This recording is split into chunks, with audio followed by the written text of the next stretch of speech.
एक गांव में अगर प्रधानी का चुनाव होता है, सीट आरक्षित कर दी जाती है, हम चुनाव नहीं लड़ पाते, हमारे खिलाफ ऐसे ऐसे कानून बना दिए गए।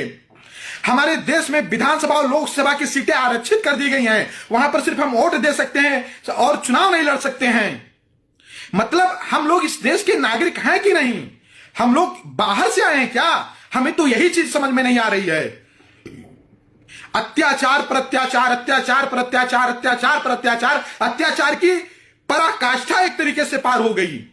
और जो बुद्धिजीवी कौम है, हमारे समाज के प्रोफेसर्स, वो अगर मेरी बात को सुन रहे हैं, आप किसी भी विश्वविद्यालय में, महाविद्यालय में पढ़ा रहे हैं, तो हाथ जोड़ करके निवेदन है, अपने समाज के बच्चों को जागरूक करिए, अपने समाज के बच्चों को जागरूक करिए। हमारे ही समाज के बच्चे सबसे ज्यादा जात निरपेक्ष, पंथ निरपेक्ष, धर्म निरपेक्ष बनते हैं, लेकिन सबसे ज्यादा शोषण और अत्याचार उन्हीं के खिलाफ होता है। आज इस कानून के खिलाफ एक भी SC ST का लड़का अगर विरोध में आया हो तो बताइए आप मुझको। कोई नहीं आया है और कोई नहीं आएगा, क्योंकि सामान्य वर्ग को प्रायोजित तरीके से सभी लोग, सत्ता में बैठे लोग और सत्ता के बाहर बैठे लोग, अगर भाजपा ने यह कानून बनाया तो कांग्रेस को इसका विरोध नहीं करना है, सपा को इसका विरोध नहीं करना है, बसपा को इसका विरोध नहीं करना, क्योंकि सामान्य वर्ग के लिए बना है। सामान्य वर्ग को अगर सरेआम फांसी पर लटका दिया जाएगा तो किसी को आवाज नहीं उठानी, कोई नहीं बोलेगा, क्योंकि सामान्य वर्ग जो है दोहरी नागरिकता में इस देश में जी रहा है। सामान्य वर्ग को यूज करो और फेंक दो। सामान्य वर्ग से सिर्फ नारे लगवाओ, झंडे उठवाओ,